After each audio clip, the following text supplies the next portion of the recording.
Hello everyone, my self N के कुमाउथ। और wait, आपको वीडियो को स्किप नहीं करना है। जस्ट 2 मिनट का टाइम दीजिए, 2 मिनट आप केवल रुकिए यहाँ पे। आज हम डिस्कस करने वाले हैं क्लास 12th फिजिक्स टर्म 2 के लिए जो चैप्टर्स हैं उनको मैंने यहाँ पे चैप्टर वाइज क्या किया है, समराइज किया है, जिसमें हम थ्योरी को डिस्कस करेंगे, न्यूमेरिकल्स को भी डिस्कस करेंगे। बच्चों ध्यान रखना, जिस चैप्टर को आज मैंने यहाँ पे लिया है ना, वहाँ से एक न्यूमेरिकल 100% आता है। ये चैलेंज कर रहा हूँ बच्चों, एक न्यूमेरिकल 100% आएगा। आपके टर्म 2 में 3 या 4 चैप्टर, 4 या 5 जो चैप्टर्स हैं, उनमें से 2 चैप्टर ऐसे हैं जहां से न्यूमेरिकल 100% बनेगा। और आज हम डिस्कस करेंगे एटम को।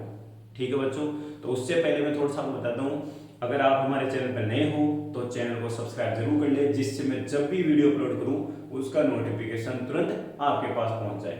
हमारे चैनल पे class 11th 12th foundation NEET जे, ठीक है ना, इन सब के वीडियोज आपको मिल जाएंगे। और साथ में हमारा जो मोबाइल एप्लीकेशन है बच्चों, ध्यान रखना, फोमा एजुकेशन हब, इससे डाउनलोड करना बिल्कुल मत भूलना।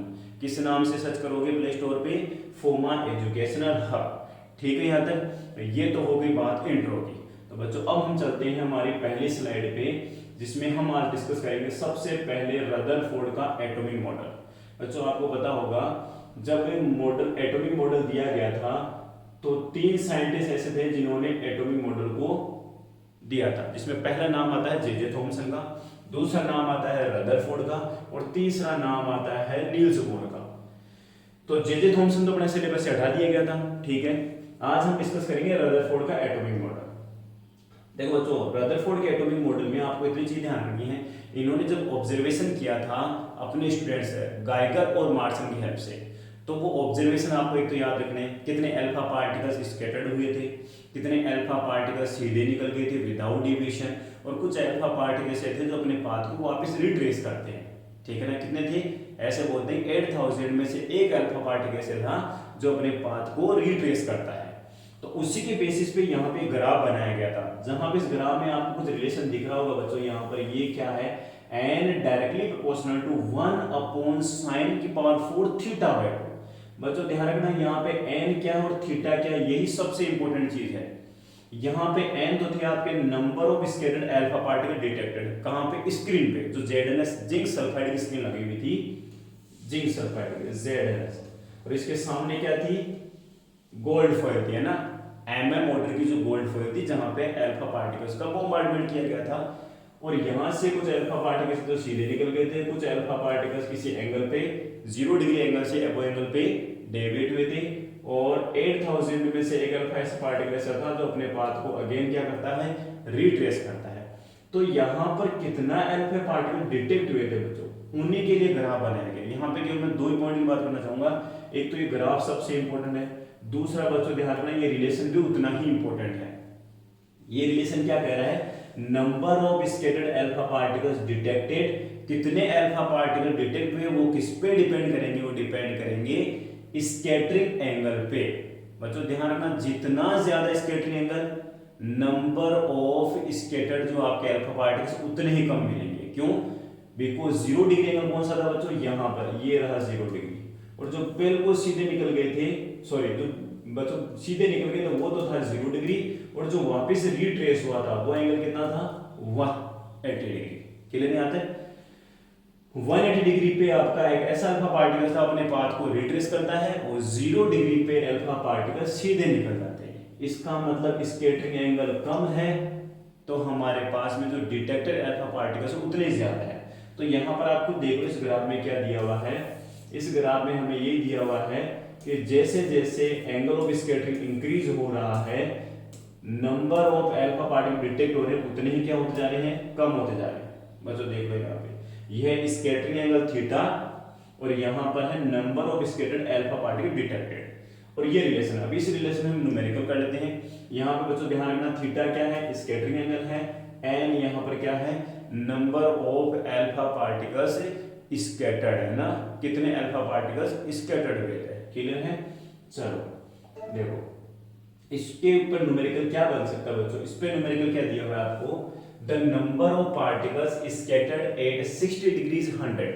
जब हमारे पास में स्कैटरिंग एंगल कितना है बच्चों? 60 डिग्री है, तब हमारे पास में कितने अल्फा पार्टिकल्स स्कैटर्ड हुए जो डिटेक्ट हुए 100, ठीक है ना। उसके बाद में बच्चों देखो यहाँ पे ये और बोला है जब स्कैटरिंग एंगल 90 डिग्री है, जब स्कैटरिंग एंगल 90 डिग्री है तब कितने अल्फा पार्टिकल्स आपको डिटेक्ट होंगे, स्कैटर्ड होंगे। इट मींस हमें n2 को कैलकुलेट करना है। तो कौन सा रिलेशन लगाएंगे, n किस पे डिपेंड करता है, थीटा पे, और वो रिलेशन क्या है, n directly proportional to sin की पावर 4 थीटा बाय 2। तो इस रिलेशन से अगर मैं न्यूमेरिकल करूं तो बच्चों क्या बन रहा है, n1 अपॉन n2 sin की power 4 theta by 2 divided bye sin की पावर 4 थीटा 1 बाय 2। बच्चों थीटा 2 कितना 90 बाय 2 कितना हो गया 92 बाय कितना हो गया बच्चों 45, और डिवाइडेड बाय थीटा 1 कितना है 60 बाय 2 कितना हो गया बच्चों, ये हो गया सर 30 डिग्री। वैल्यू पुट करो, देखो n1 की वैल्यू कितनी थी बच्चा पार्टी 100, ये कितना आ गया n2 sin 45 की value 1 by root 2, 1 by root 2 की power 4, 1 by root 2, 1 by root 2, 1 by root 2, 1 by root 2 कितना हुआ बच्चों 16 हुआ या 4 हुआ 4। देखो बच्चों यहाँ पे 1 by root 2 into 1 by root 2, अगर हम 2 टाइम्स मल्टीप्लाई करते तो हाफ होता है, हाफ इंटू हाफ 1/4 है ना। नीचे की तरफ हमारे डिनोमिनेटर में क्या है sin 30, वो sin 30 की वैल्यू हाफ, sin 30 की वैल्यू हाफ, हाफ की पावर 4 कितना हो गया बच्चों 1 बाय 16, 1 बाय 16। तो बच्चों 16 कहाँ गया 16 ऊपर चला गया, ठीक है। तो यहाँ से मुझे बताओ बच्चों देखिए n2 की वैल्यू कितनी आ रही है, यहाँ से n2 की वैल्यू आ रही है बच्चों 100 इंटू 4 डिवाइडेड बाय 16, यहाँ से 4 से 4 कैंसिल हुआ और आगे 25। बच्चों आंसर आएगा B 25 particle per minute. Clear है ये न्यूमेरिकल, पहला न्यूमेरिकल कंप्लीट हुआ हमारा, ठीक है ना। एक बार देख सकते हो, स्क्रीनशॉट ले सकते हो आप। चलो दूसरे टॉपिक की तरफ चलते हैं हम। हमारा जो दूसरा टॉपिक है वो इंपैक्ट पैरामीटर। डेफिनेशन याद करनी है और इसका फॉर्मूला याद करना है कि इंपैक्ट पैरामीटर किस पे डिपेंड करता है और कैसे करता है। जो हमारा स्कैटरिंग एंगल है ना उस पे भी इंपैक्ट पैरामीटर डिपेंड करता है कंप्लीटली। देखो कैसे करेगा बच्चों, इंपैक्ट पैरामीटर क्या होता है बच्चों, ध्यान रखना यहाँ पे, ये हमारे पास में न्यूक्लियस है, ठीक है। यहां से हमने अल्फा पार्टिकल्स को जब बॉम्बार्डमेंट करवाया था तो कुछ अल्फा पार्टिकल सीधे निकल गए थे और कुछ अल्फा पार्टिकल स्कैटर्ड हुए थे ना, डेविएट हुए थे, आपके डिफ्लेक्ट हुए थे। तो यहां पर हमें क्या करना है, जो अल्फा पार्टिकल इनिशियल वेलोसिटी है बच्चों, ध्यान रखना अल्फा पार्टिकल्स की जो इनिशियल वेलोसिटी है उसकी न्यूक्लियस से परपेंडिकुलर जो डिस्टेंस है बच्चों, ध्यान रखना परपेंडिकुलर डिस्टेंस, न्यूक्लियस और अल्फा पार्टिकल्स की जो इनिशियल वेलोसिटी है उनके बीच की परपेंडिकुलर डिस्टेंस को हम क्या कहते हैं, इंपैक्ट पैरामीटर। तो बच्चों एक चीज सीधी चीज बताओ, इंपैक्ट पैरामीटर 0 कब होगा, जब अल्फा पार्टिकल बिल्कुल स्ट्रेट जाएगा along the nucleus in the direction of nucleus और वापस रिट्रेस होके आएगा, तो बच्चों इंपैक्ट पैरामीटर कितना है 0, कोई परपेंडिकुलर डिस्टेंस नहीं है। और जब हमारे पास में अल्फा पार्टिकल 0 डिग्री एंगल पे स्कैटर्ड होता है तो हमें ऐसा लग रहा है कि सर इंपैक्ट पैरामीटर की वैल्यू उतनी ही ज्यादा है। तो बच्चों की ध्यान रखिए, इंपैक्ट पैरामीटर डायरेक्टली प्रोपोर्शनल होता है कोट थीटा बाय 2 के। याद होना चाहिए बच्चों, इंपैक्ट पैरामीटर डायरेक्टली प्रोपोर्शनल होता है कोट थीटा बाय 2 के, जहां पे थीटा क्या है स्कैटरिंग एंगल, जहां पे थीटा क्या है स्कैटरिंग एंगल। यहां से देखो बच्चों इंपैक्ट पैरामीटर इफ मैं लिखता हूं theta equals to 0 degree, 0 by 2 0 और कोड 0 की वैल्यू होती है बच्चों इनफाइनाइट। इसका मतलब यहाँ पे ये कहना चाह रहा है कि b की वैल्यू इनफाइनाइट है, बट इनफाइनाइट कभी कोई चीज पॉसिबल नहीं है। इनफाइनाइट का मतलब हो गया यहाँ पे इंपैक्ट पैरामीटर बहुत ज्यादा है, वो अल्फा पार्टिकल न्यूक्लियस से उतना ही ज्यादा डिस्टेंस के ऊपर से जा रहा है, तब भी उस पर कोई फोर्स नहीं लगेगा, बिकॉज अल्फा पार्टिकल पॉजिटिव होते हैं और न्यूक्लियस भी पॉजिटिव होती है। तो उसको स्कैटर्ड कब नहीं कर पाएंगे, जब अल्फा पार्टिकल बहुत दूर से निकलेगा। तो इंपैक्ट पैरामीटर क्या हुआ इनफाइनाइट। बट बच्चों यहाँ पे लिखा if theta equals to 180 degree, कौन सा एंगल है 1 डिग्री, बिल्कुल न्यूक्लियस के स्ट्रेट जाएगा और वापस रिफ्लेक्ट होके आएगा, है ना, वापस स्कैटर्ड होके आएगा, रिट्रेस करेगा सेम पाथ को। तब हमारे पास में थीटा कोड 180 पुट करते हैं, 180 बाय 2 90, और बच्चों ध्यान रखना कोड 90 की वैल्यू होती है 0, sin 90 की वैल्यू इनफाइनाइट और कोड 90 की वैल्यू 0। तो इंपैक्ट पैरामीटर कितना हो गया जीरो। तो ये आपको जीरो वाली कंडीशन भी याद रखनी। इम्पैक्ट पैरामीटर जीरो कब होता है? जब स्कैटरिंग एंगल 180 डिग्री होता है। उसकी डेफिनेशन आपको याद करनी है। Impact parameter is the perpendicular distance of the initial velocity vector of alpha particles from the centre of the nucleus. ठीक है बच्चों, जो आपके अल्फा पार्टिकल्स है उनकी जो इनिशियल वेलोसिटी है और जो न्यूक्लियस उसके सेंटर से जो परपेंडिकुलर डिस्टेंस, उसी को हम क्या बोलते हैं? Impact parameter. क्लियर है? चलो नेक्स्ट टॉपिक पे चलते हैं। थोड़ा सा हमें स्पीड को बढ़ाना पड़ेगा बच्चों, काफी टॉपिक्स है। देखो नेक्स्ट पॉइंट क्या है? Distance of closest approach. बच्चों इस टॉपिक का आने का चांसेस बहुत ज्यादा है।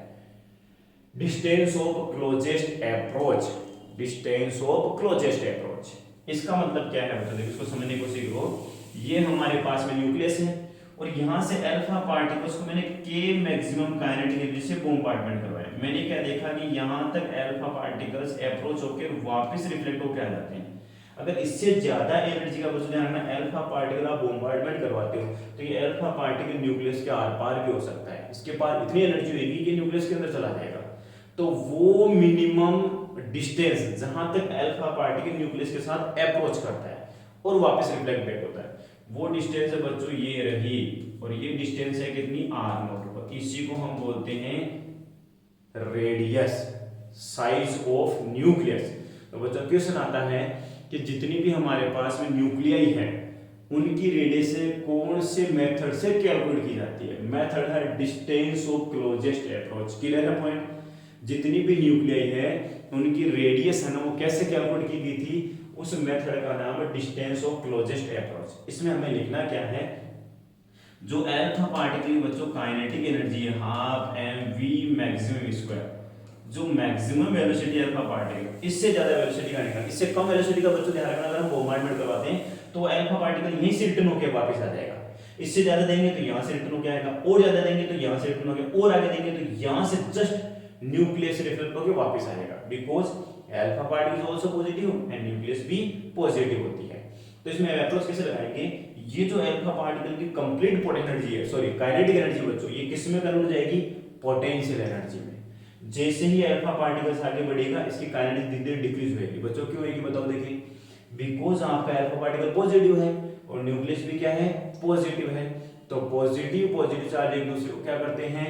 रिपेल करते हैं। और रिपेल करने की वजह से बच्चों ध्यान रखना, इस अल्फा पार्टिकल की जो कंप्लीट काइनेटिक एनर्जी है वो इस डिस्टेंस में कन्वर्ट हो जाएगी इनटू कंप्लीट पोटेंशियल एनर्जी। तो यहाँ पर हमारे पास में फॉर्मूला हो गया half M V square equals to.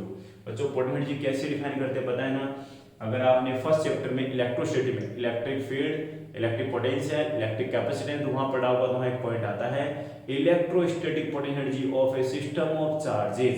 तो यहाँ पे दो चार्जेस है, एक है न्यूक्लियस का चार्ज, एक है अल्फा पार्टिकल का चार्ज। अल्फा पार्टिकल का चार्ज बच्चों क्या होता है? पहले मैं फॉर्मूला लिख देता हूं k q1 q2 divided by r। बच्चों ये फॉर्मूला होता है पोटेंशियल एनर्जी का। किसका फॉर्मूला होता है? दो चार्जेस की पोटेंशियल एनर्जी का। तो मैं यहाँ अगर k को 1/4 पुट करता हूँ, k यहाँ पर हमारा प्रोपोर्शनल कांस्टेंट होता है जिसको हम लिखते हैं 1/4, ठीक है, इनटू q1। बच्चों अल्फा पार्टिकल, यहाँ q1 अल्फा है और यहाँ पर ये क्या है? न्यूक्लियस है। q2 हमारे लिए क्या है? न्यूक्लियस है। तो अल्फा पार्टिकल चार्ज कितना हो गया? प्रोटॉन का डबल 2He4। अल्फा पार्टिकल होते हैं 2He4, तो ये हो गया। और न्यूक्लियस का कैसे आएगा? Z into E। और यहां से हो गया हमारे पास में हाफ एम वी स्क्वायर। ठीक है बच्चों? तो बच्चों यहां से हम वेलोसिटी भी कैलकुलेट कर सकते हैं और रेडियस भी कैलकुलेट। नीचे हमारे पास में ये रहा यहाँ पे आर नोट। अगर बच्चों ध्यान रखना, हमें टोटल काइनेटिक एनर्जी दी हुई है, maximum kinetic energy alpha particles की, जहां तक वो अप्रोच कर रहा है, तो हम आराम से यहाँ से आर नोट को कैलकुलेट कर सकते हैं। और वो आर नोट का फॉर्मूला हमारे पास बन जाता है, ये रहा, जहां पे के क्या है? जहां के है बच्चों 1/4 पाई एप्सिलॉन। ये फॉर्मूला कैसे आया? इसी फॉर्मूले से आया है, ठीक है ना? The total kinetic energy converted into potential energy of the alpha particle half M V square equals to K q1 q2 by r। और r यहाँ पर क्या है? Radius of the nucleus. तो बच्चों देखो डिस्टेंस ऑफ क्लोज अप्रोच को हम क्या बोलेंगे? The minimum distance from the nucleus up to which the alpha particle approaches is called distance of closest approach. मतलब आपके पास में वो मिनिमम डिस्टेंस जहां तक अल्फा पार्टिकल क्या कर सकता है, न्यूक्लियस के साथ में अप्रोच कर सकता है, मतलब वापस रिफ्लेक्ट होकर है। और अगर इससे ज्यादा अगर आपने एनर्जी प्रोवाइड कर दी अल्फा पार्टिकल को, तो वो उस न्यूक्लियस में एंटर कर जाएगा और हमारे जो भी आइसोटोप्स बनते हैं बच्चों वो बन जाएंगे, नया ही सब्सटेंस क्रिएट हो जाएगा। तो हम तो ये देखना चाह रहे हैं कि अल्फा पार्टिकल कहाँ तक न्यूक्लियस का अप्रोच करता है, और उसी डिस्टेंस को नाम रखा गया डिस्टेंस ऑफ क्लोजेस्ट अप्रोच। और बच्चों वो डिस्टेंस है न्यूक्लियाई की रेडियस। क्लियर है यहाँ तक? और वो किस ऑर्डर की होती है आपको ये पता है? जो न्यूक्लियस की साइज होती है बच्चों ध्यान रखना, जो न्यूक्लियस की रेडियस होती है उसकी साइज क्या होती है? Fermi order. और फर्मी कितना होता है? 10⁻⁻15 मीटर। बच्चों ध्यान रखना इसका जो ऑर्डर है वो कितना है? 10⁻⁻15 मीटर, जिसको हम बोलते हैं फर्मी। क्लियर है यहाँ तक पॉइंट? चलो बच्चों देखो नेक्स्ट टॉपिक पे चलते हैं, बोर्स मॉडल बोर्स। उससे पहले मैं आपको एक चीज और बताता हूँ, रदरफोर्ड के ड्रॉबैक जरूर कर लेना बच्चों। एक छोटा सा 2 मार्क्स का क्वेश्चन यहाँ से बन सकता है, रदरफोर्ड मॉडल के लिमिटेशंस या ड्रॉबैक्स क्या है। रदरफोर्ड मॉडल जो था ना बच्चों, देखो जब भी हम नील्स बोर के मॉडल में पढ़ते तो हमने क्या देखा था? लाइन स्पेक्ट्रम्स बनते हैं। और लाइन स्पेक्ट्रम्स कब बनते हैं? जब भी इलेक्ट्रॉन हाई एनर्जी लेवल से लो एनर्जी लेवल में ट्रांजिशन करता है, तो उन दोनों एनर्जी लेवल्स के बराबर एनर्जी का फोटोन इमिट करता है बच्चों। जबकि रदरफोर्ड के अकॉर्डिंग क्या है? अगर इलेक्ट्रॉन न्यूक्लियस के अराउंड एक सर्कुलर पाथ में रिवॉल्यूशन करता है तो वह इलेक्ट्रॉन कैसा है? एक एसिलेटरी इलेक्ट्रॉन है। और जब भी एसिलेटरी चार्ज होता है तो हमेशा रेडिएशन इमिट करता है। तो बच्चों यहाँ पर मैंने न्यूक्लियस बनाई और यहाँ पर ये इलेक्ट्रॉन का पाथ है। जब ये रिवॉल्यूशन कर रहा है यहाँ पे तो ये फोटोन इमिट करना चाहिए। फोटोन इमिट करना चाहिए तो इस इलेक्ट्रॉन की एनर्जी कॉन्टिन्यूसली क्या होनी चाहिए? डिक्रीज होनी चाहिए। और जैसे कॉन्टिन्यू डिक्रीज होगी तो इसका पाथ क्या होगा बच्चों? स्पाइरल होके या श्रिंक होके और फाइनल इलेक्ट्रॉन किस में गिर जाएगा? न्यूक्लियाई में, न्यूक्लियस में गिर जाएगा। तो इसका मतलब तो ये हुआ कि एटम का कोई एग्जिस्टेंस नहीं है, एटम स्टेबल नहीं है। क्यों नहीं है? बिकॉज एटम के अंदर जो इलेक्ट्रॉन्स थे वो किस में जाके गिर रहे हैं? फॉल हो रहे हैं न्यूक्लियस में। इसका मतलब आपका न्यूक्लियस एटम क्या हो गया? कोलैप्स हो गया, और ये पॉसिबल नहीं है। इसका मतलब यहां पर ये हुआ कि रदरफोर्ड ने एटम की स्टेबिलिटी को नहीं समझाया। तो पहला ड्रॉबैक क्या है? It could not explain the stability of atom. It could not explain the stability of atom. और दूसरा जो ड्रॉबैक है बच्चों यहीं से आ रहा है, ये इलेक्ट्रॉन रिवॉल्व कर रहा है और कॉन्टिन्यूसली एनर्जी क्या कर रहा है? फोटोन क्या कर रहा है? इमिट कर रहा है। इसका मतलब हमारे पास में अगर इन फोटोन्स को हम किसी स्क्रीन पे ले, किसी डार्क स्क्रीन पे ले, तो हमें कॉन्टिन्यूसली क्या मिलेगी? लाइंस मिलेगी, फोटोन्स मिलेगा, वहां पे लुमिनेंस जनरेट होएगा। तो इसका मतलब स्पेक्ट्रम कैसा होना चाहिए? कॉन्टिन्यूस होना चाहिए। बट प्रैक्टिकली हमारे पास में ये जो स्पेक्ट्रल होता है बच्चों ध्यान रखना, लाइन स्पेक्ट्रम होता है, कॉन्टिन्यूस स्पेक्ट्रम नहीं होता, डिस्क्रीट बोलेंगे इसको, है ना। और वो कब कब होता है? जब इलेक्ट्रॉन यहाँ से इस एनर्जी लेवल में आएगा, एनर्जी लेवल से लो एनर्जी लेवल में आएगा, तभी एक फाइनाइट वेवलेंथ का फोटोन इमिट करेगा, तभी हमें क्या मिलेगी? एक लाइन मिलेगी। जबकि अकॉर्डिंग टू रदरफोर्ड कॉन्टिन्यूसली हमारे पास में क्या हो रहा है? एनर्जी का एमिशन हो रहा है। इसका मतलब स्पेक्ट्रम कैसा होना चाहिए? कॉन्टिन्यूस होना चाहिए। हाइड्रोजन एटम था उसका जो स्पेक्ट्रम कैसा होना चाहिए? कॉन्टिन्यूस होना चाहिए according to Rutherford theory. But spectrum कैसा होता है? Line spectrum. तो ये हाइड्रोजन के लाइन स्पेक्ट्रम को भी एक्सप्लेन नहीं कर सका। बच्चों ध्यान रखना, दो ड्रॉबैक्स को याद ही करने। It could not explain the stability of atom and it could not explain the line spectrum of hydrogen atom. Clear यहाँ तक दो ड्रॉबैक्स? चलो उसके बाद में हम बोर्स की बात करते हैं। यहाँ पर बोर में जो बच्चों सबसे पहला क्वेश्चन बनता है ना, वो बनता है हमारे पास में बोर्स के पोस्टुलेट्स। और इन्हीं पोस्टुलेट के बेसिस पे यहां से जो बड़ा क्वेश्चन बनने वाला बच्चों कन्फर्म है, बड़ा क्वेश्चन यहीं से बनेगा, बोर के मॉडल से, है ना। किससे बनेगा? बोर के मॉडल से। तो हम बोर के मॉडल पे चलते हैं एक बार। ये है बच्चों बोर के पोस्टुलेट्स। 3 पोस्टुलेट है, तीनों पोस्टुलेट को बताता हूं कैसे कैसे करना है। पहला पोस्टुलेट तो वही बच्चों ध्यान रखना, इलेक्ट्रॉन्स न्यूक्लियस के अराउंड कुछ सर्टेन ऑर्बिट्स में क्या करते हैं? रिवोल्यूशन करते हैं। और सर्कुलर पाथ में रिवोल्यूशन करने के लिए नेसेसरी सेंटीमीटर फोर्स कहां से मिल रहा है? उन इलेक्ट्रॉन्स को उनको मिल रहा है जो न्यूक्लियस है और जो इलेक्ट्रॉन है, दोनों अपोजिट नेचर के हैं, तो उनके बीच लगेगा कूलम्ब्स इलेक्ट्रोस्टैटिक अट्रैक्टिव फोर्स, वहीं से प्रोवाइड हो रहा है। तो पहला हमारा ये हो गया पोस्टुलेट क्या है?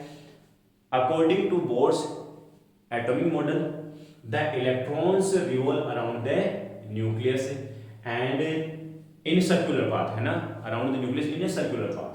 For the circular motion, the necessary centripetal force provided by the Coulomb's electrostatic attractive force. बच्चों ध्यान रखना, पहला पॉसिबिलिटी ये है। और उन ऑर्बिट्स को हम क्या बोलते हैं, जो सर्टेन ऑर्बिट्स है जिनमें इलेक्ट्रॉन रिवोल्यूशन कर रहे हैं, उनका नाम है स्टेशनरी ऑर्बिट। पहला पॉसिबिलिटी क्लियर है, इलेक्ट्रॉन न्यूक्लियस के अराउंड सर्कुलर पाथ में रिवोल्यूशन करते हैं, और सर्कुलर पाथ में रिवोल्यूशन करने के लिए नेसेसरी सेंट्रीपिटल फोर्स की रिक्वायरमेंट होती है। और वो नेसेसरी सेंट्रीपिटल फोर्स कहाँ से प्रोवाइड होता है, एटम का जो न्यूक्लियस है वो और इलेक्ट्रॉन्स के बीच लगने वाला जो इलेक्ट्रोस्टैटिक कूलॉम फोर्स है वहां से प्रोवाइड होता है। तो पहले पोस्टुलेट को अगर मैं मैथमेटिकली एक्सप्रेस करूं बच्चों, मैथमेटिकली अगर इसको एक्सप्रेस करें तो इसको हम क्या ले सकते हैं, हमारे पास में है mv²/r, ये तो हो गया सेंट्रीपिटल फोर्स, mv²/r होता है, और इनटू क्या हो गया हमारे पास में कूलॉम्स इलेक्ट्रोस्टैटिक फोर्स, और कूलॉम्स इलेक्ट्रोस्टैटिक फोर्स बच्चों क्या हो गया, इलेक्ट्रॉन और न्यूक्लियस के बीच लगने वाला फोर्स, और वो क्या हो गया k, q1 हमारे पास में इलेक्ट्रॉन है, और ये हो गया न्यूक्लियस का या न्यूक्लियस का चार्ज, और डिवाइडेड बाय क्या हो जाएगा r²। बच्चों देखो एक r से एक r कैंसिल हुआ, तो हमारे पास में मिल गया mv²r = kZe²। k की वैल्यू आप चाहो तो 1/4 पुट कर सकते हो। ये पहले पोस्टुलेट का मैथमेटिकल एक्सप्रेशन आ गया, mv²/r necessary centripetal force = kZe² / r², और ये क्या है, इलेक्ट्रोस्टैटिक फोर्स k1 k2/r²। ठीक है, दूसरे पोस्टुलेट की बात करें, सबसे इंपॉर्टेंट पोस्टुलेट बच्चों ध्यान रखना, दूसरा जो पोस्टुलेट है वो सबसे इंपॉर्टेंट है, और उसको मैंने नेक्स्ट स्लाइड पर रखा है। तीसरा पोस्टुलेट यहाँ पर है, ये रहा बच्चों ध्यान रखना, इसको यहाँ पे लिखा तीसरा है, लेकिन मैं इसको दूसरा पोस्टुलेट बोलता हूँ, क्यों, क्योंकि ये इसका इंपॉर्टेंस सबसे ज्यादा है। अब बच्चों दूसरा पोस्टुलेट क्या है, इसको देख लो। अभी हमने कहा कि इलेक्ट्रॉन को जो सर्टेन ऑर्बिट्स में क्या करते हैं, रिवोल्यूशन करते हैं। बच्चों ध्यान रखना, इलेक्ट्रॉन्स क्या करेंगे बच्चों, कुछ सर्टेन ऑर्बिट्स में क्या करते हैं, रिवोल्यूशन करते हैं, और उन सर्टेन ऑर्बिट्स को हम क्या बोलेंगे, स्टेशनरी ऑर्बिट। कैसे डिफाइन किया गया, वैसे देखा जाए तो बोर के पास ऐसा कोई लॉजिकल फैक्ट नहीं था इसके लिए, और इसको हम प्रूव करेंगे डी ब्रोगली की मैटर वेव की थ्योरी से, कि वो सर्टेन ऑर्बिट्स होते हैं, उन सर्टेन ऑर्बिट्स को कैसे डिफाइन किया गया। बट बोर ने इतना कहा कि उन सर्टेन ऑर्बिट्स में जो इलेक्ट्रॉन्स का एंगुलर मोमेंटम होता है वो h/2π का मल्टीपल इंटीग्रल होता है। बच्चों ध्यान रखना, ये दूसरा पोस्टुलेट, इसी को बोलते हैं बोर एटॉमिक मॉडल का क्वांटाइजेशन रेस्ट्रिक्शन। बच्चों ध्यान रखना, ये क्या है, बोर से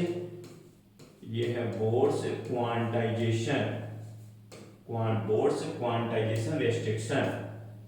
बोर मॉडल का क्या है, ये क्वांटाइजेशन रेस्ट्रिक्शन है। ठीक है बच्चों, ये क्या है, क्वांटाइजेशन रेस्ट्रिक्शन बोल दो या कंडीशन बोल दो, रेस्ट्रिक्शन। ठीक है बच्चों, बोर्स का जो क्वांटाइजेशन रेस्ट्रिक्शन बच्चों क्या है, angular momentum of electron is equal to nh/2π। It means multiple integral of h/2π। इसका मतलब क्या हो बच्चों, यहां पर n क्या है, प्रिंसिपल क्वांटम नंबर है या कौन सा ऑर्बिट है, यहां पर n है नंबर ऑफ ऑर्बिट्स है ना, या बोल दो आप प्रिंसिपल क्वांटम नंबर। अगर मैं पहले ऑर्बिट की बात करूं, ग्राउंड स्टेट है ना, तो वहां पे n की वैल्यू 1 आएगी, तो एंगुलर मोमेंटम कितना होगा, h/2π। दूसरे ऑर्बिट में एंगुलर मोमेंटम कितना होगा, 2h/2π, या क्या बोल सकते हैं, h/π। तीसरे ऑर्बिट में इलेक्ट्रॉन का एंगुलर मोमेंटम कितना होगा, 3h/2π। तो मुझे बच्चों एक चीज बताओ, मिनिमम एंगुलर मोमेंटम कितना हुआ, h/2π। और मिनिमम वैल्यू की कोई भी चीज मल्टीपल में होके आती है, इंटीग्रल मल्टीपल में होके आती है, तो उसको हम बोलते हैं क्वांटाइजेशन। जैसे चार्ज का क्वांटा 1 इलेक्ट्रॉनिक चार्ज, एनर्जी का क्वांटा फोटोन। सिमिलरली बच्चों ध्यान रखना, इलेक्ट्रॉन का एंगुलर मोमेंटम का क्वांटा क्या है, h/2π, और इसी के इंटीग्रल मल्टीपल में हमें मिलने वाला है इलेक्ट्रॉन का एंगुलर मोमेंटम। क्लियर है, जहां पे h प्लैंक कांस्टेंट है उसकी वैल्यू भी आपको पता है 6.6 × 10⁻34 जूल सेकंड। तो यहां से भी हमें एक न्यूमेरिकल देखने को मिल सकता है बच्चों, ध्यान रखना। ठीक है, तीसरे पोस्टुलेट की बात करते हैं। रदरफोर्ड ने क्या कहा, जब भी इलेक्ट्रॉन न्यूक्लियस के अराउंड एसिलेट होता है या रिवोल्यूशन करता है तो एनर्जी इमिट करता है, एनर्जी इमिट करना चाहिए क्लासिकल थ्योरी के अकॉर्डिंग, बट यहाँ पर क्या है बच्चों ध्यान रखना, इलेक्ट्रॉन कुछ सर्टेन ऑर्बिट में ही रिवोल्यूशन कर रहा है तो वो एनर्जी इमिट नहीं करेगा। तो एनर्जी का इमिशन और एब्जॉर्प्शन तभी करेगा, इमिशन तब करेगा बच्चों ध्यान रखना जब वो हाई एनर्जी लेवल से लो एनर्जी लेवल में आएगा और एनर्जी गेन करके लो एनर्जी लेवल से हाई एनर्जी लेवल में जाएगा। ये तीसरा पोस्टुलेट है। पहला पोस्टुलेट तो क्या है, नेसेसरी सेंट्रीपिटल फोर्स कहाँ से मिलेगा, इलेक्ट्रॉन्स कैसे रिवोल्यूशन करते हैं, इलेक्ट्रॉन्स कहाँ होते हैं बच्चों ध्यान रखना, इलेक्ट्रॉन्स को सर्टेन ऑर्बिट्स में होते हैं और वो सर्कुलर पाथ में न्यूक्लियस के अराउंड रिवोल्यूशन करते हैं, जिससे necessary centripetal force Coulomb's electrostatic force से प्रोवाइड होता है। दूसरा पोस्टुलेट क्या है, इलेक्ट्रॉन्स केवल उन्हीं ऑर्बिट्स में रिवोल्ट करते हैं जिनमें उन इलेक्ट्रॉन्स का एंगुलर मोमेंटम h/2 का इंटीग्रल मल्टीपल होता है। क्लियर है, mvr = h/2 और मल्टीप्लाई में इंटीजर नंबर m। और तीसरा जो पोस्टुलेट है वो क्या है बच्चों, यहां देखो ये रहा, an electron radius energy only when it makes an transition from one of these orbits to another। यहां बोला है कि कब एनर्जी का रेडिएट करेगा, जब वो हाई एनर्जी लेवल से लो एनर्जी लेवल में ट्रांजिशन करेगा बच्चों, तब भी यहां पर एनर्जी का इमिशन करता है और उस एनर्जी को या उस रेडिएशन को हम बोलते हैं फोटोन। क्लियर यहां तक, the energy radiated in form of photon with given energy. अब उस फोटोन की एनर्जी क्या है बच्चों, ये भी हमें ध्यान रखनी है।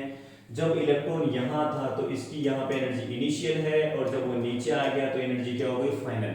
सबको पता है इसको ऊपर वाले जो हमारे पास में ऑर्बिट्स है उनको हम बोलते हैं हाई एनर्जी लेवल ऑर्बिट्स, और जो न्यूक्लियस के पास वाले होते हैं उनको हम क्या बोलेंगे, लोअर एनर्जी लेवल्स। जैसे हम ऊपर की तरफ जाएंगे वो होंगे हाई एनर्जी लेवल्स और ये नीचे की तरफ है लोअर एनर्जी। तो इलेक्ट्रॉन जैसे हाई एनर्जी लेवल से लो एनर्जी लेवल में आएगा तो सिंपल सी बात है इलेक्ट्रॉन की एनर्जी कम होगी। तो रिमेनिंग एनर्जी कहाँ गई बच्चों, वो इन दोनों एनर्जी लेवल्स के एनर्जी के बराबर एनर्जी का क्या इमिट करता है बच्चों, फोटोन इमिट करता है। फोटोन की एनर्जी किससे गिवन होती है, h में, ठीक है ना। तो डेल्टा यहाँ पे क्या है, एनर्जी में difference, highest energy to lower energy है ना, लोअर एनर्जी, और हाई एनर्जी किस में होती है, हाई एनर्जी बैंड, और फाइनल जो आपकी फाइनल एनर्जी वो क्या होगी आपका लोअर एनर्जी बैंड है ना। तो ये हो गया हमारे पास में हायर एनर्जी लेवल और ये हो गया लोअर एनर्जी लेवल। तो ई इनिशियल माइनस ई फाइनल, और इन दोनों का डिफरेंस फोटोन की एनर्जी के इक्वल होता है। यहीं से हमारे पास जो फोटोन है उसकी फ्रीक्वेंसी पूछी जाती है बच्चों। फ्रीक्वेंसी ये रही न्यू इक्वल टू क्या हो गया, ई initial minus E final divided by H. इसका मतलब एनर्जी का डिफरेंस अगर आपको इलेक्ट्रॉन वोल्ट में दिया है बच्चों, ध्यान रखना किसमें दिया हुआ है, इलेक्ट्रॉन वोल्ट में, तो उसको सबसे पहले जूल में कन्वर्ट करना है और फिर प्लांक कांस्टेंट का डिवाइड करना है, जिससे आपको उस फोटोन की क्या मिल जाएगी, फ्रीक्वेंसी मिल जाएगी। ये सिंपल सा फॉर्मूला है। जब हम ड्यूअल नेचर ऑफ लाइट की बात करेंगे, मैटर वेव्स की बात करेंगे, तब भी ये फॉर्मूला काम में आएगा कि एच न्यू कैसे कैलकुलेट किया जाता है। ठीक है बच्चों, 3 पोस्टुलेट कंप्लीट है। अब हम बात करते हैं ऑर्बिटल जो इलेक्ट्रॉन, उसकी रेडियस, उसकी वेलोसिटी और उसकी टोटल एनर्जी। सबसे इंपॉर्टेंट क्वेश्चन बच्चों यहीं पे बनता है आपका, और वो क्या है, ऑर्बिटल इलेक्ट्रॉन की रेडियस। बच्चों कौन सा, ऑर्बिटल इलेक्ट्रॉन की रेडियस। इसका डेरिवेशन आपको अच्छे से करना है, और डेरिवेशन करने का सीधा तरीका है बच्चों, आपके पास में 2 पोस्टुलेट है, शुरू के जो 2 पोस्टुलेट का यूज करना है। इसलिए मैंने थर्ड पोस्टुलेट कौन सा लिया, एनर्जी वाला ना, कब फोटोन बाहर आएगा।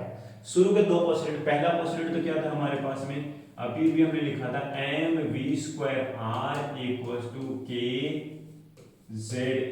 बच्चों पहला पोस्टुलेट ये हो गया, और दूसरा पोस्टुलेट क्या था, mvr = nh/2π। बच्चों ध्यान रखना, इन्हीं दोनों पोस्टुलेट का यूज करके आपको ऑर्बिटल रेडियस कैलकुलेट करनी है। जिस ऑर्बिट में इलेक्ट्रॉन रिवोल्यूशन कर रहा है उसकी रेडियस कितनी है, इन दोनों पोस्टुलेट का यूज करना है। कैसे यूज करें बच्चों, देखो 2 तरीके हैं। दूसरी इक्वेशन का स्क्वायर कर लो और दोनों को डिवाइड कर लो, v² से v² कैंसिल हो जाएगा, यहाँ r² आएगा बच्चों, एक r यहाँ है, एक r² जैसे डिवाइड करोगे तो r रिमेनिंग हो जाएगा। दूसरा तरीका क्या है, v की वैल्यू को उठा के आप इस इक्वेशन पुट कर लो बच्चों, v की वैल्यू को उठा के आप यहाँ पुट करोगे तो r कैलकुलेट हो जाएगा। उस r का फॉर्मूला क्या है बच्चों, जब फाइनली हम इसको कैलकुलेट करते हैं तो हमारे पास में आता है ε0h² divided by pi m e² और इधर आगे साइड में z। और इसको जब हम सोल्व करते हैं बच्चों ध्यान रखना, nth ऑर्बिट में जो रेडियस आती है इसको हम सिंपली फॉर्म में लिखने वाले हैं। यहाँ पर कांस्टेंट क्या क्या बच्चों ध्यान रखना, n यहाँ पे कांस्टेंट नहीं है, n यहाँ पर है प्रिंसिपल नंबर, तो मैं n² को बच्चों यहाँ रख लेता हूँ और डिवाइडेड बाय क्या हो गया z, और बाकी आपके पास में जो है epsilon not h square divided by pi m e square. बच्चों ये सभी टर्म्स क्या है कांस्टेंट, और इन सभी टर्म्स को जब हम यहाँ पुट करते हैं तो हमारे पास में आता है 0.529 n स्क्वायर बाय z, और बच्चों ये वैल्यू रहेगी किसमें, एंगस्ट्रॉम में। और यहाँ से ये भी प्रूव हो गया होगा कि Rn डायरेक्टली प्रोपोर्शनल है square of principal quantum number, और वो आपसे रेशियो पूछेगा कि प्रूव करना है कि जो रेडियस होती है 1:4:9:16 के रेशियो में होती है। बच्चों सबसे पहले हमें डेरिवेशन डिराइव करना है, और फिर हमें यहाँ से देखना है कि जो ऑर्बिटल रेडियस है वो किसके डायरेक्टली प्रोपोर्शनल है, square of principal quantum number या नंबर ऑफ ऑर्बिट्स के। अगर n की वैल्यू 1 है तो 1 का स्क्वायर 1, n की वैल्यू 2 है तो 2 का स्क्वायर 4। तो रेडियस का रेशियो किस फॉर्म में है, 1:4:9:16 के रेशियो में है। क्लियर है बच्चों यहाँ तक। और यहाँ से न्यूमेरिकल भी बन सकता है सिंपल सा, बस आपको इतना ध्यान रखना जो बोर रेडियस है उसकी वैल्यू कितनी है। बोर रेडियस क्या होती है, हाइड्रोजन में एक ही ऑर्बिट था और उसी ऑर्बिट को नाम दिया गया बोर ऑर्बिट, और उसकी रेडियस क्या होगी बच्चों, बोर रेडियस। तो यहाँ पे हमें n = 1 पुट करना है, और हाइड्रोजन के लिए क्या होता है, z = 1। क्लियर है, हाइड्रोजन के लिए z कितना होता है, 1 होता है। तो जैसे हम यहाँ पे 1 पुट करते हैं, यहाँ पे 1 पुट करते हैं, तो बच्चों बोर रेडियस कितनी आ गई, 0.529, जिसको आप राउंड करके या सिग्निफिकेंट फॉर्म में लिखे, राउंड ऑफ करके लिखे तो 0.53 एंगस्ट्रॉम। ठीक है बच्चों, रेडियस कितनी आ गई, 0.53। आप चाहो तो कंप्लीट याद कर सकते हो 0.529 एंगस्ट्रॉम, या इसको हम राउंड ऑफ करके लिखते हैं तो 0.53 एंगस्ट्रॉम। रेडियस कितनी आ जाएगी, बोर रेडियस। बच्चों बोर रेडियस आपको याद रखनी है 0.529 एंगस्ट्रॉम, या आपको याद करना है 0.53 एंगस्ट्रॉम। क्लियर यहाँ तक पॉइंट, ये बोर रेडियस आ गई, और रेशियो भी आपको याद रखना है। उसके बाद में हम बच्चों ऑर्बिटल वेलोसिटी, इसका भी डेरिवेशन कैसे करना है, इसका भी डेरिवेशन सेम टू सेम आपको बच्चों ध्यान रखना, इन दोनों पोस्टुलेट का यूज करना है। इनमें क्या करेंगे, इस इक्वेशन में इसके साथ डिवाइड कर दो बच्चों। जैसे आप बच्चों इसको डिवाइड करोगे, देखो यहाँ r से r कैंसिल हो गया, एक v से एक v भी कैंसिल हो गया, m से m भी कैंसिल हो गया। बच्चों v = कितना आ गया, kze² 2πns। देखो बच्चों सीधा वेलोसिटी कितनी आ गई आपके पास में, सर वेलोसिटी हमारे पास में यहाँ से आ रही है kze² डिवाइडेड बाई nh/2π। तो बच्चों इसको अगर मैं सोल्व करता हूँ अच्छे से, k की वैल्यू क्या होती है 1/4πε0, ठीक है, ze² और डिवाइडेड बाय बच्चों यहाँ क्या है nh, और 2π आपका ऊपर चला गया, पाई से पाई कैंसिल हो गया। बच्चों आप खुद मैच कर लो, यहाँ पर यही वैल्यू आ रही है। देखो आपका यहाँ क्या था 2π, 2 को आप 4 से भी कैंसिल कर दो, यहाँ आ गया। देखो तो ze² 2 epsilon nh 2 epsilon nh, ये आ गई आपके nth ऑर्बिट में रिवॉल्विंग इलेक्ट्रॉन की वेलोसिटी, ऑर्बिटल इलेक्ट्रॉन की वेलोसिटी। क्लियर है बच्चों, यहाँ पर ऑर्बिटल इलेक्ट्रॉन की वेलोसिटी हमारे पास में क्या आया formula, ze² divided by 2 epsilon nh। अगर यहाँ पे हम कांस्टेंट टर्म्स को देखें बच्चों, तो यहाँ पर हमारे पास में जो कांस्टेंट टर्म्स है बच्चों ध्यान रखना वो क्या है, a² divided by 2 epsilon h, और यहाँ पर है z/n। कांस्टेंट टर्म बच्चों ये है, और इसकी वैल्यू जब हम पुट करते हैं सभी की वैल्यूज, तो हमारे पास में आता है 2.18 × 10⁶, और इधर हम रख लेते हैं बच्चों z/n, और ये हो गया vn। और ये जो आंसर रहेगा बच्चों ये हमेशा किस में रहेगा, मीटर/सेकंड में। इसका मतलब पहले ऑर्बिट में इलेक्ट्रॉन की वेलोसिटी याद ही कर लो बच्चों, डायरेक्ट क्या हाइड्रोजन में n = 1 z = 1। तो हमारे पास में पहले ऑर्बिट में जो इलेक्ट्रॉन की वेलोसिटी है, राउंड ऑफ करके लिखो तो 2.2 × 10⁶ मीटर/सेकंड। बच्चों ध्यान रखना, जो इलेक्ट्रॉन पहले ऑर्बिट में रिवॉल्यूशन कर रहा है उसकी वेलोसिटी कितनी आ गई हमारे पास में, वो आ गई 2.2 × 10⁶ मीटर/सेकंड। क्लियर है। दूसरी चीज भी ध्यान रखनी बच्चों, ध्यान रखना जैसे जैसे हमारे पास में प्रिंसिपल क्वांटम नंबर इंक्रीज होएगा, वेलोसिटी वैसे वैसे क्या होगी, decrease, because velocity is inversely proportional of principal quantum number. ठीक है, अब बच्चों एक चीज ध्यान रखना, यहाँ पे जो 2.2 है, अगर हम सनलाइट की स्पीड की बात करें तो सनलाइट की स्पीड होती है 3 × 10⁸ मीटर पर सेकेंड। तो ये वैल्यू कब आएगी, जब हम यहाँ पर क्या करते हैं, ये जो v1 वेलोसिटी है या तो सनलाइट की स्पीड है, मैं पहले सनलाइट की स्पीड बात करता हूँ, इसमें अगर मैं 137 का डिवाइड करता हूँ तो बच्चों क्या मिलेगा, v1 मिलेगा। और ये जो 1/37 बच्चों, इसी को हम क्या बोलेंगे, इसको हम बोलते हैं फाइन स्ट्रक्चरल कांस्टेंट। बच्चों इसको हम क्या बोलते हैं, फाइन स्ट्रक्चरल कांस्टेंट। और ये रहा यहाँ पर अल्फा। बच्चों ध्यान रखना, ये रहा, अगर मेरे पास में जो कांस्टेंट नंबर आया था ये रहा बच्चों, इसमें अगर मैं c का डिवाइड करता हूँ, ये मेरे पास में अल्फा। बच्चों यहाँ पे क्या लिखा हुआ है, अल्फा। इस अल्फा में जो आपको वैल्यू दी हुई है, अल्फा क्या है, हमारे पास जो कांस्टेंट टर्म है e² divided by 2 epsilon hc, इसको हम ऐसे लिखते हैं तो हमारे पास में क्या गया बच्चों, देखो ये तो था क्या, v1 डिवाइडेड बाय क्या आ गया, c, और v1 डिवाइडेड बाय c की वैल्यू कितनी आ रही है हमारे पास में, 1/37। बच्चों ध्यान रखना, तो यहाँ पर अगर मैं v1 की बात करूँ तो v1 आ रहा है हमारे पास में c × अल्फा, और अल्फा की वैल्यू कितनी होती है, 1/37। ठीक है ना, 1/137, और इसी को हम क्या बोलते हैं, फाइन स्ट्रक्चर कांस्टेंट। तो आपको इतना ध्यान रखना है, जनरल फॉर्मूला जो है वेलोसिटी का वो याद कर लो, और चाहो तो ये जो फर्स्ट ऑर्बिट में इलेक्ट्रॉन की वेलोसिटी ये कैसे ऑप्टिमल मिलेगी, सनलाइट की स्पीड में अगर हम 137 का डिवाइड करते हैं तो हमें क्या मिल जाती है, ग्राउंड स्टेट में ऑर्बिटिंग इलेक्ट्रॉन की वेलोसिटी मिल जाती है। ठीक है बच्चों, और ये चीज ध्यान रखनी है, वेलोसिटी इनवर्सली प्रोपोर्शनल होती है किसके, प्रिंसिपल क्वांटम नंबर के। चलो बच्चों नेक्स्ट स्लाइड पे चलते हैं हम। नेक्स्ट जो हमारा पॉइंट है वो है time period of orbiting electron.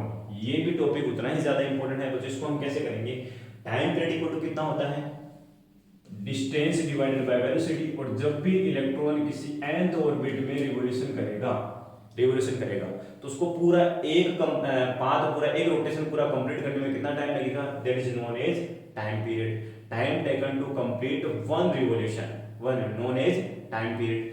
तो बच्चों डिस्टेंस कितनी होगी, circumference 2πr divided by velocity कितनी है, vn। अभी भी हमने rn का एक्सप्रेशन भी कैलकुलेट किया, vn का एक्सप्रेशन कैलकुलेट किया। जैसे rn और vn को हम डिवाइड करते हैं तो हमारे पास बच्चों जनरल फॉर्मूला आता है 4 epsilon square h² divided by m⁴ n³ divided by z²। और जैसे बच्चों इन सभी कांस्टेंट की वैल्यूज को हम यहाँ पुट करते हैं तो हमारे पास में जो पहला ऑर्बिट है बच्चों, ध्यान रखना, जेईई में इसमें डायरेक्ट क्वेश्चन आया था 2019 या 20 में, मुझे एक्जेक्टली पता नहीं, इतना पता है कि 19 या 20 में यहाँ पर ये फर्स्ट ऑर्बिट के अंदर इलेक्ट्रॉन का टाइम पीरियड दिया था और फ्रीक्वेंसी पूछी गई थी।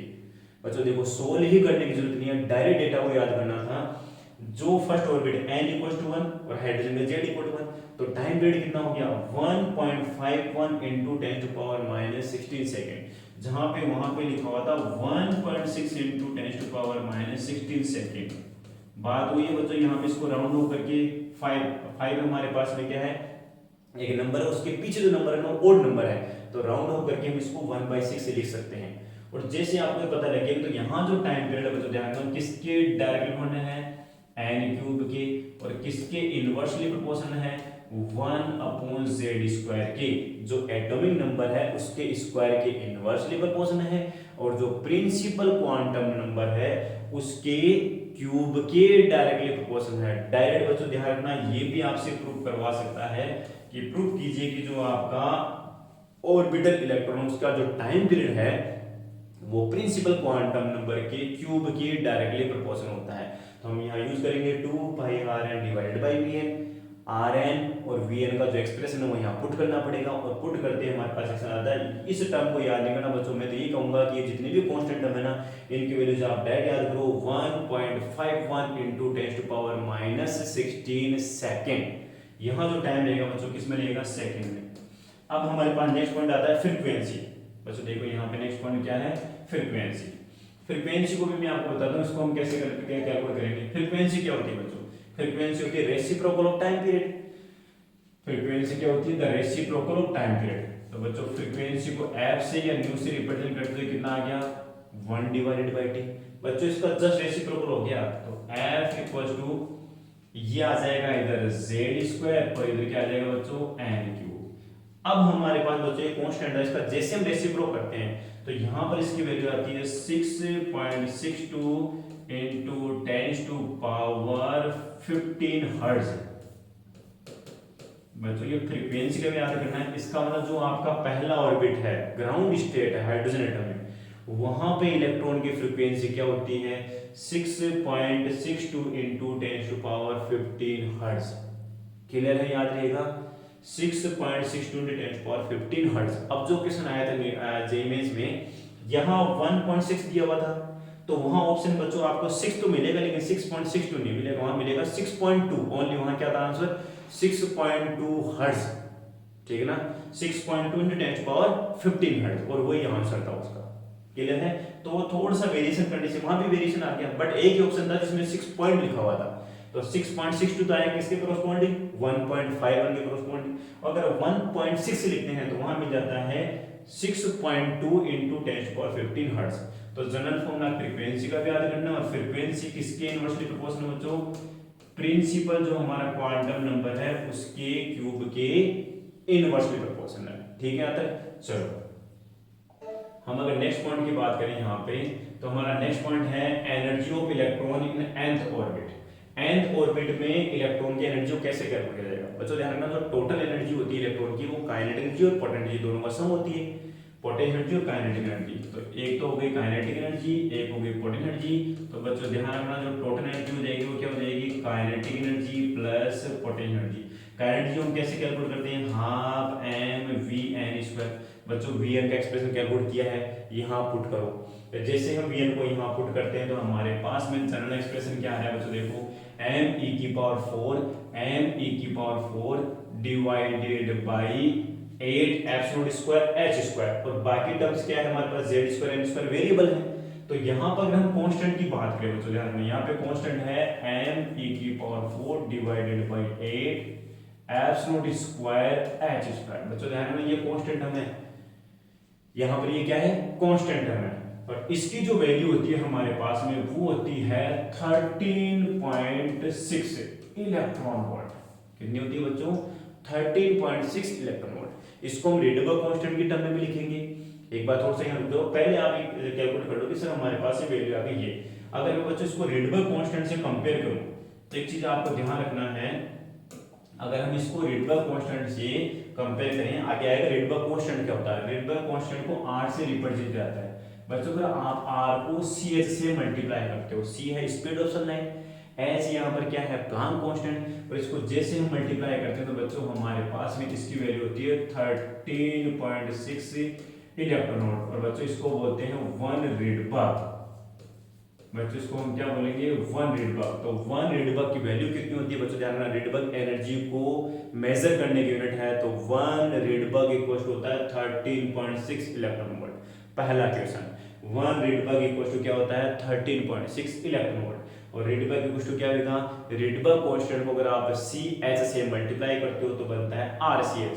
तो बच्चों क्या मैं यहाँ पे RCH पुट कर सकता हूँ, ये लिख दिया हमने RCH, और z²/n², जहां पर r क्या है रेडबर्ग कांस्टेंट, और बच्चों रेडबर्ग कांस्टेंट की वैल्यू भी आपको याद करनी है 1.097 into 10⁻7 मीटर इनवर्स। ये हो गया हमारे पास में रेडबर्ग कांस्टेंट। क्लियर है बच्चों, रेडबर्ग कांस्टेंट हमारे पास में क्या हो गया me⁴ 8 एप्सिलॉन² CH³। यहां से देखो बच्चों CH को अगर मैं इसके साथ मल्टीप्लाई, यहाँ पर ये क्या है RCH, तो बच्चों रेडबर्ग कांस्टेंट क्या आ गया CH को जब आप यहाँ लाओगे तो C, और ये क्या बन जाएगा H³ बन जाएगा। तो रेडबर्ग कांस्टेंट क्या हो गया me⁴ 8 एप्सिलॉन² CH³, ठीक है ना, CH³, ठीक है। और इसकी वैल्यू होती है 1.097 into 10⁻7 मीटर इनवर्स। तो सबसे पहले काइनेटिक एनर्जी हमने कैलकुलेट कर ली। अब हम बात करते हैं पोटेंशियल एनर्जी की। पोटेंशियल एनर्जी कैसे कैलकुलेट करते हो, पोटेंशियल एनर्जी क्या होती है, पोटेंशियल एनर्जी का फॉर्मूला हो जाएगा हमारे पास में K किसका, इलेक्ट्रॉन का चार्ज, न्यूक्लियस का चार्ज और डिवाइडेड बाय इलेक्ट्रॉन और न्यूक्लियस के बीच की डिस्टेंस। बट बच्चों आपको पता है इलेक्ट्रॉन का चार्ज कैसा होता है, नेगेटिव, तो के की वैल्यू को हम पुट करते हैं 1/4 पाई एप्सिलॉन। इलेक्ट्रॉन का चार्ज हो गया -e, न्यूक्लियस का चार्ज हो गया Ze, और यहाँ पर आ गया Rn। अगेन हमें Rn का जो एक्सप्रेशन है वो यहाँ पुट करना पड़ेगा, और जैसे हम यहाँ पुट करते हैं बच्चों अगेन हमारे पास में जो वैल्यू आती है वो क्या आती है, -me⁴। यहाँ बच्चों ध्यान रखना ये e है, me⁴ Z² divided by 4 epsilon square n square h²। Same अभी जो काइनेटिक कैलकुलेट किया ना वैसा का वैसा एक्सप्रेशन बच्चों, बस इतना ही फर्क है, वहां पर 8 था यहाँ पे 4 है। इसका मतलब बच्चों ध्यान रखना काइनेटिक एनर्जी पोटेंशियल एनर्जी की हाफ होती है, बट पोटेंशियल एनर्जी हमेशा नेगेटिव में आएगी, काइनेटिक एनर्जी पॉजिटिव में आएगी। क्लियर है यहाँ तक? जो पोटेंशियल एनर्जी है वो काइनेटिक एनर्जी की डबल है और नेगेटिव है। क्लियर है यहाँ तक? कौन डबल है? पोटेंशियल एनर्जी काइनेटिक एनर्जी की क्या है, डबल है और पॉजिटिव में, और पोटेंशियल हमेशा किस में रहेगी, नेगेटिव में रहेगी। तो बच्चों देखो इसको भी अगर हम रिडबर्ग कांस्टेंट की टर्म में लिखें तो अगेन हमारे पास में कितना आ जाएगा, -2rhc² मतलब ये है un = -2km। पोटेंशियल एनर्जी जो है वो काइनेटिक एनर्जी की क्या है, डबल है और नेगेटिव है। तो टोटल एनर्जी कितनी जाएगी बच्चों, मुझे एक चीज बताओ। देखिए काइनेटिक एनर्जी है हमारे पास में हाफ, मान लो पोटेंशियल एनर्जी है -12, इसका मतलब टोटल एनर्जी क्या आनी चाहिए फिर, -12। बच्चों टोटल एनर्जी हमारे पास में कितनी होनी चाहिए, -12। मतलब ये हो गया कि हमारे पास जो टोटल एनर्जी है वो काइनेटिक एनर्जी इक्वल तो है, लेकिन कैसे है, नेगेटिव में है। तो अगर हम इन तीनों के फॉर्मूले को एक साथ लिखें यहाँ पे कंपेयर करके जहां से न्यूमेरिकल बनता है, तो सबसे पहले मैं टोटल एनर्जी का एक्सप्लेन बताता हूँ आपको। Kinetic energy plus potential energy को ऐड किया, यहाँ पे जब प्लस साइन आया तो बच्चों क्या आई थी, पोटेंशियल काइनेटिक एनर्जी है ना, काइनेटिक क्या आई थी, me⁴ Z² divided by 8 एप्सिलॉन² n² h²। But यहाँ पर इस बार साइन क्या आया, यहाँ पे साइन आया माइनस। इसका मतलब टोटल एनर्जी जो है इलेक्ट्रॉन की वो काइनेटिक एनर्जी के इक्वल है, बट क्या है, नेगेटिव है। तो इसका मतलब आपकी जो टोटल एनर्जी है वो काइनेटिक एनर्जी की डबल है। टोटल एनर्जी क्या है, सॉरी आपकी जो पोटेंशियल एनर्जी वो क्या है, काइनेटिक एनर्जी डबल है, बट नेगेटिव, इसलिए यहाँ पे मोड लगाया हुआ है। और दूसरा क्या है, जो हमारे पास में टोटल एनर्जी होती है वो काइनेटिक एनर्जी की क्या होती है, इक्वल होती है और नेगेटिव होती है। तो मैं अगर यहाँ पे लिखूं बच्चों तो ये आ गया En माइनस का kn, और इक्वल्स टू बच्चों यहाँ पर क्या आ जाएगा, ये आ जाएगा un/2 है ना। पोटेंशियल एनर्जी जो हमारे पास होती है वो काइनेटिक एनर्जी की डबल होती है, तो यहाँ पे हम लगा लेते हैं 2। ये इस तरह से, मतलब ऐसे तो लिख नहीं सकते, यहाँ पे जनरली अगर देखा जाए तो अलग अलग ही हमें यहाँ पे इसको लिखना पड़ेगा, और वो अलग अलग हमने यहाँ पे लिख रखा है क्या, कि टोटल एनर्जी तो होती है minus of kinetic energy, total energy equal होती है पोटेंशियल एनर्जी की हाफ, और किसमें रिलेशन कैलकुलेट करना है, पोटेंशियल जो एनर्जी है बच्चों ध्यान रखना वो होती है डबल ऑफ काइनेटिक एनर्जी के और negative sign. 1 relation, 2 relation and 3 relation. बच्चों तीनों रिलेशन आपको याद रखना है, यहाँ से रेशियो जरूर पूछता है, यहाँ से रेशियो आपको याद करना है और जरूर पूछता है। अब अगर हमारे पास बच्चों ये फॉर्मूला आया है, यहाँ पर अगर मैं आपको बात करूँ, यहाँ पे ये जो कांस्टेंट टर्म्स है me⁴ 8 एप्सिलॉन² h², इसकी वैल्यू होती है 13.6 इलेक्ट्रॉन वोल्ट में, और हमारे पास में वेरिएबल टर्म्स क्या है, Z² डिवाइडेड बाय n²।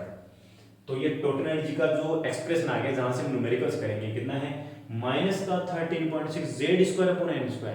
इसका मतलब जैसे जैसे आपका प्रिंसिपल क्वांटम नंबर जो है वो बढ़ेंगे, तो बच्चों ध्यान रखना इलेक्ट्रॉन की टोटल एनर्जी क्या होगी, डिक्रीज होगी, because En inversely proportional 1/n² के।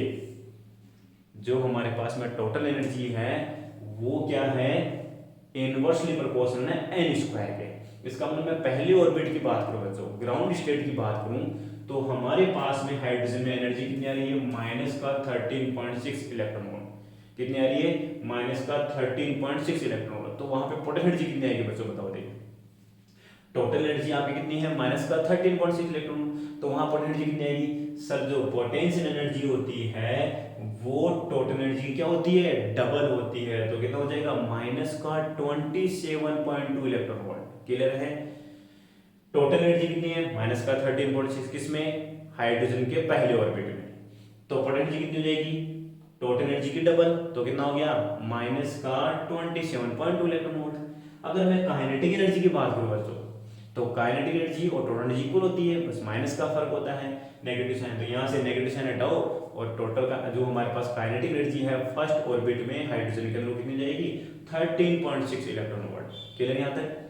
फर्स्ट ऑर्बिट में electronic energy 13.6 electron, total energy -13.6 electron, potential energy इसका डबल -27.2 इलेक्ट्रॉन वोल्ट। ठीक है, चलो उसके बाद में हम नेक्स्ट चलते हैं एनर्जी लेवल्स। बच्चों अभी हमने देखा कि हर ऑर्बिट्स में इलेक्ट्रॉन की अपनी खुद की क्या होती है, सर्टेन एनर्जी होती है। अगर उनको हम लेवल्स की फॉर्म में बनाएं, हॉरिजॉन्टल स्ट्रेट लाइन से रिप्रेजेंट करें, तो इसको हम क्या बोलते हैं, एनर्जी लेवल्स। और एनर्जी लेवल को हम कैसे रिप्रेजेंट करेंगे, जब n = 1 है बच्चों, इसको बोलते हैं ग्राउंड स्टेट। n = 1 को हम क्या बोलेंगे, ग्राउंड स्टेट। n = 2 को बोलते हैं बच्चों ध्यान रखना, फर्स्ट एक्साइटेशन। n = 2 को हम क्या बोलेंगे, फर्स्ट एक्साइटेशन। सेकंड एक्साइटेशन क्या होगा बच्चों, सेकंड एक्साइटेशन होगा n = 3। n = 3 को हम बोलेंगे सेकंड एक्साइटेशन। न्यूमेरिकल में काम आएगा बच्चों, ध्यान रखना है, इनको याद करना है आपको। फर्स्ट एक्साइटेशन का मतलब होता है n = 2, सेकंड एक्साइटेशन का मतलब होता है n = 3, थर्ड एक्साइटेशन का मतलब क्या होता है बच्चों, n = 4। ठीक है, और फोर्थ एक्साइटेशन का मतलब क्या होगा, n = 5। पॉइंट क्लियर है यहाँ तक। और इनकी एनर्जी कैलकुलेट करने की सिंपल सा तरीका है, हाइड्रोजन के फर्स्ट ऑर्बिट में एनर्जी कितनी आई थी, -13.6 इलेक्ट्रॉन वोल्ट। अगले ऑर्बिट में क्या आएगी बच्चों, एनर्जी क्या थी, टोटल एनर्जी इनवर्सली प्रोपोर्शनल है 1/n² के। इसका मतलब 13.6 में किसका डिवाइड हो गया, 4 का, और जैसे डिवाइड करते हैं कितनी हो गई, -3.4 इलेक्ट्रॉन वोल्ट। फिर किसका डिवाइड करेंगे बच्चों, इसमें 9 का डिवाइड करेंगे, 9 का डिवाइड करने कितनी आ गई, -1.51 इलेक्ट्रॉन वोल्ट। फिर डिवाइड करते कितना आ गया, -0.85। फिर डिवाइड करोगे तो बच्चों आगे कितना आ जाएगा, -0.54 इलेक्ट्रॉन वोल्ट। मिनिमम बच्चों ध्यान रखना, ये आपको 5 एनर्जी लेवल्स याद ही करने हैं।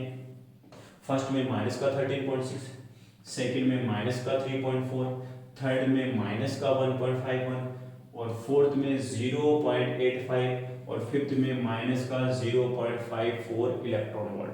क्लियर यहाँ तक। और इनफाइनाइट एनर्जी कितनी होती है, 0। इनफाइनाइट एनर्जी कितनी होती है बच्चों, 0। स्क्रीनशॉट ले सकते हो आप एनर्जी लेवल्स का।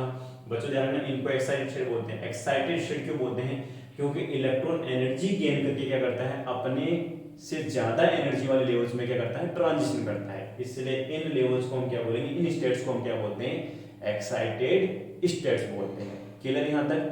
चलो देखो बच्चों, फिर आता है आयनाइजेशन एनर्जी एंड पोटेंशियल। बच्चों देखो, आयनाइजेशन का मतलब क्या होता है, हर इलेक्ट्रॉन का अपना एक पेरेंट स्टेट होता है, एक पेरेंट ऑर्बिट होती है।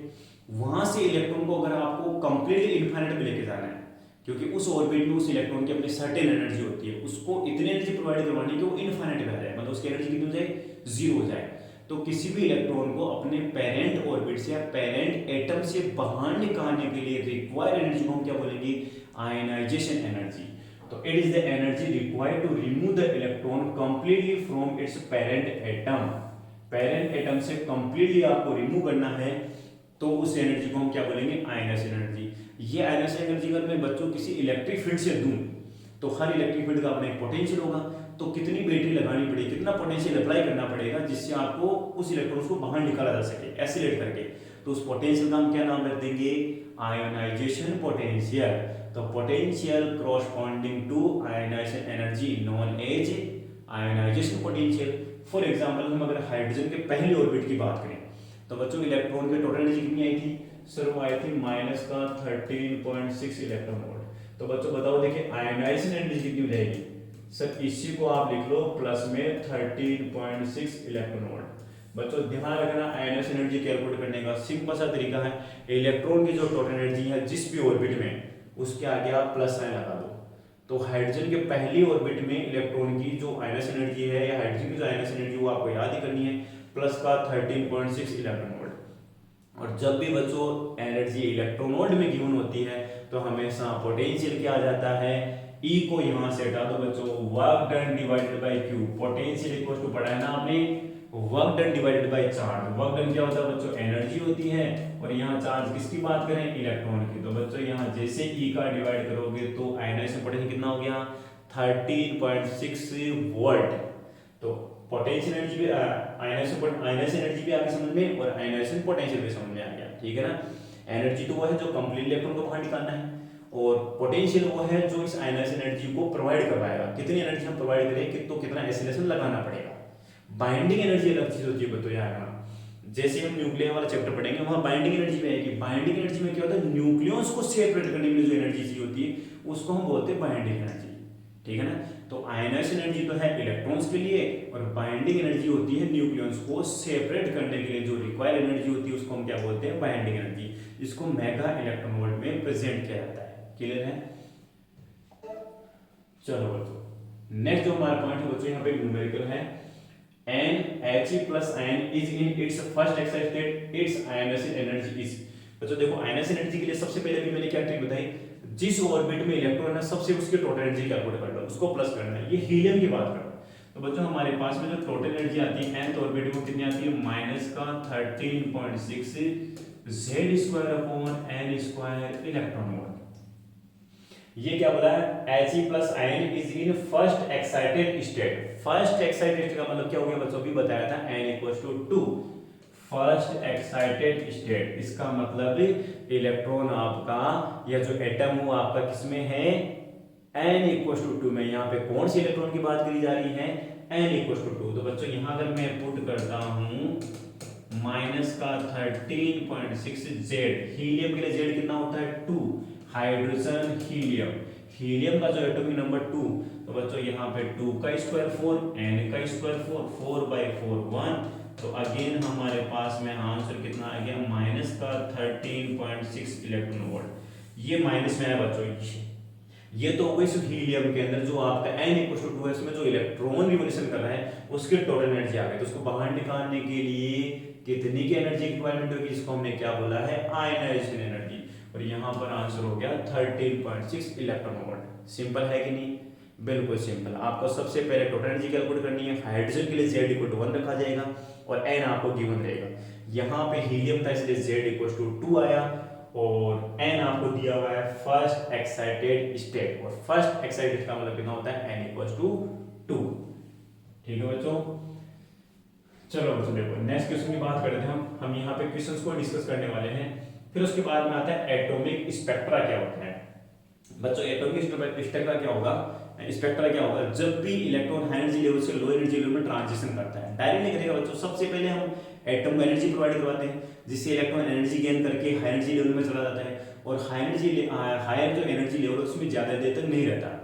वो जो टाइम होता है 10 to power -8 to 10 to power -9 second. उसके बाद में वापस अपने पेरेंट स्टेट में आ जाता है, अपनी ग्राउंड स्टेट में आ जाता है ना, अपना जो पेरेंट स्टेट है उसके अंदर जाता है। तो जैसे वो हाई एनर्जी लेवल से लो एनर्जी लेवल में ट्रांजिशन करेगा तो एक फाइनाइट वेवलेंथ का फोटोन इमिट करता है। तो अगर हम देखें इलेक्ट्रॉन अलग अलग ऑर्बिट से अलग अलग हाई एनर्जी लेवल से किसी कॉरस्पॉन्डिंग स्टेट में आता है, किसी ऑर्बिट में आता है, तो हमें बहुत सारे फोटोन्स का क्या मिलेगा, एक डार्क स्क्रीन के ऊपर स्पेक्ट्रम मिलेगा। उसी को हम बोलते हैं एटॉमिक स्पेक्ट्रा। और वो स्पेक्ट्रा बच्चों हमेशा कैसा रहेगा, डिस्क्रीट या लाइन स्पेक्ट्रम रहेगा, बिकॉज इलेक्ट्रॉन कॉन्टिन्यूस एनर्जी का एमिशन नहीं करता।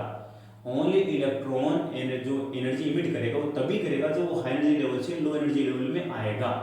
ठीक है ना। और उसके लिए हम फॉर्मूला भी करेंगे कितनी स्पेक्ट्रल लाइंस बनेगी। सपोज आपको बोलते हैं कि इलेक्ट्रॉन किसी हाई एनर्जी लेवल n में है बच्चों, इलेक्ट्रॉन किसी हाई एनर्जी लेवल n में है, तो अब n में है तो उससे नीचे वाले बहुत सारे ऑर्बिट्स रहेंगे, तो कितनी स्पेक्ट्रल लाइंस बनेगी। तो उसके लिए जनरल फॉर्मूला है n(n-1/2। बच्चों ध्यान रखना, जहां पर n क्या है, अभी प्रेजेंट में कौन से हाई एनर्जी लेवल में है इलेक्ट्रॉन, और उस जैसे वो आपका अलग अलग लो एनर्जी लेवल में जाएगा तो कितनी स्पेक्ट्रल लाइंस बनेगी। ठीक है ना, वो लाइंस आपको याद करनी n(n-1/2। ठीक है ना। दूसरा क्या है, मान लो आप बोलते हैं कि वो n2 से किसी n1 में आ रहा है, बस इतना दिया गया है, तो स्पेक्ट्रल लाइंस कितनी बनेगी। तो बच्चों को नंबर आपको याद करना है, वो होता है n2 - n1, n2 minus n1 plus 1 divided by 2। बच्चों ध्यान रखना, अगर आपको कोई हाई एनर्जी लेवल दे दे और उसके नीचे वाला कोई स्पेशली लोअर एनर्जी लेवल दे दे कि इलेक्ट्रॉन 6 से 4 में आ रहा है, इलेक्ट्रॉन 6 से 3 में आ रहा है, तो बताओ टोटल कितनी नंबर ऑफ स्पेक्ट्रल लाइंस बनेगी। तो उसके लिए फॉर्मूला है n2 माइनस n1, जहां n2 क्या है हाई एनर्जी लेवल, n1 क्या है लोअर एनर्जी लेवल। और अगर आपको n1 नहीं दिया हुआ है, ओनली n2 दिया हुआ है, n2 का मतलब क्या हो गया, n किसी पर्टिकुलर में है 6 में, 6 से 5 में भी आएगा, 4 में भी आएगा, 3 में भी आएगा, 2 में भी आएगा, 1 में भी आएगा, 6 से डायरेक्ट 1 में भी आ सकता है। तब टोटल कितनी स्पेक्ट्रल लाइंस बनेगी, तब बनेगी n माइनस 1/2। स्पेशल एक ही तो दिए हैं, और स्पेशल अगर 2 की बात करें कि यहां से यहां आएगा तो कितनी स्पेक्ट्रल लाइंस बनेगी, तब हमारे पास आएगा n2 minus n1, n2 minus n1 plus 1/2। Spectral line समझ में आ गई कि स्पेक्ट्रल कैसे बनता है, जब भी इलेक्ट्रॉन एनर्जी लेवल से लो एनर्जी लेवल में आएगा। स्क्रीनशॉट आप ले सकते हो बच्चों इसका। नेक्स्ट स्लाइड पे हम चलते हैं, वीडियो काफी लंबी हो गई है। देखो चलो बच्चों देखो, अब हाइड्रोजन की स्पेक्ट्रम की बात करें हम।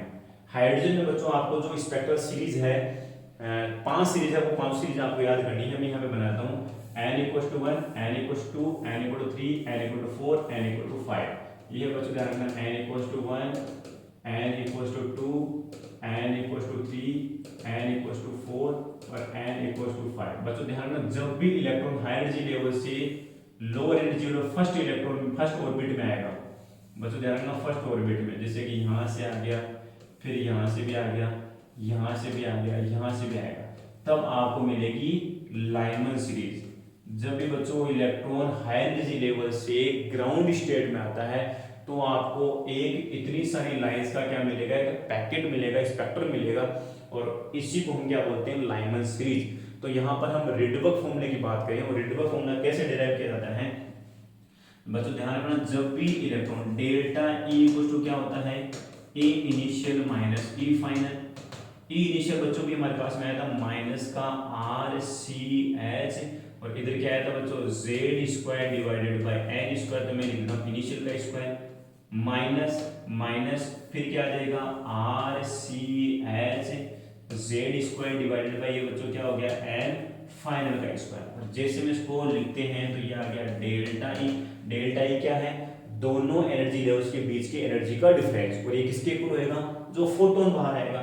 तो हम यहाँ पुट करते हैं h न्यू, और यहाँ पे हमारे पास में आ रहा है RCH Z² बच्चों यहाँ पे कॉमन आ गया, और ये हो गया 1 फाइनल का स्क्वायर माइनस 1 इनिशियल का स्क्वायर, ये इनिशियल का स्क्वायर, ठीक है ना। और यहाँ पर अगर हम बच्चों बात करें, यहाँ पे देखो h न्यू, यहाँ से फ्रीक्वेंसी भी कैलकुलेट कर सकते हो, h से h कैंसिल हो गया, तो फोटोन की फ्रीक्वेंसी कितनी आ गई बच्चों, यहाँ पर फोटोन की फ्रीक्वेंसी आ गई RCZ², और ये हो जाएगा 1/n1 का स्क्वायर माइनस 1/n2 का स्क्वायर। यहाँ फाइनल को बोला मैंने n1 और इनिशियल को बोला यहाँ पे n2, ठीक है ना। इनिशियल यहाँ पे क्या है, जो ऊपर से आएगा उसको n2 बोलेंगे, और जो नीचे कर जाएगा उसको हम यहाँ पे n1 ले रहे हैं। अगर यहाँ फ्रीक्वेंसी के साथ साथ आपसे कोई पूछ ले कि नहीं वेवलेंथ कैसे कैलकुलेट करेंगे, तो बच्चों न्यू इक्वल टू क्या होता है, c/λ।